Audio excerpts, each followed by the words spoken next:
Hi! Welcome back to my channel!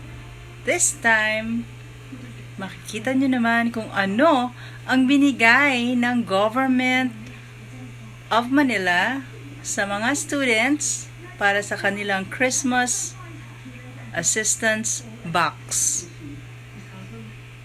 Halika, tingnan natin. Yan ang mga binigay ng government.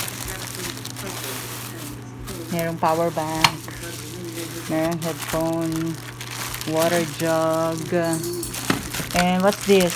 It's a phone holder. Learning kit daw ng mga bata. Actually, ano to? Assistance Meron kit. pang ballpen yun eh. Where's the ball pen? Para ba ito gina? Tatlong ball pen. O, then, buksan mo yung tignan natin.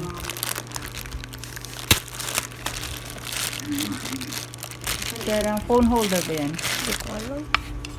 Phone Ano ba holder nga. Ang ganda. Ano to? I don't know. Oo. There you go. Wow! Tingnan natin anong itsura ng kanyang headphone. Wow, may headphone na din siya eh. Sa taas.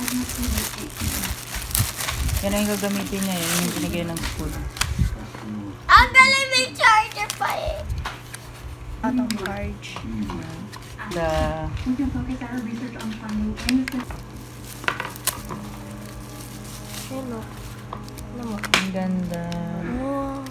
Wow! Wow! Wow! Hindi ko alam kung para saan yan. Tingin? Tingin? Ano yun? Basahin mo. Wait. What's that for? It's a power bank. Power bank. Wow.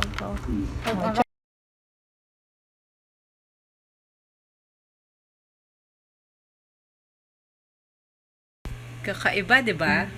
Napaka-galante ng aming mayor. I'm sure yung mayor niya galante din in his own way. So, mabuti na yung ganun yung naibigay. At least magagamit ng mga bata sa kanilang online learning class. So, mayor, kudos!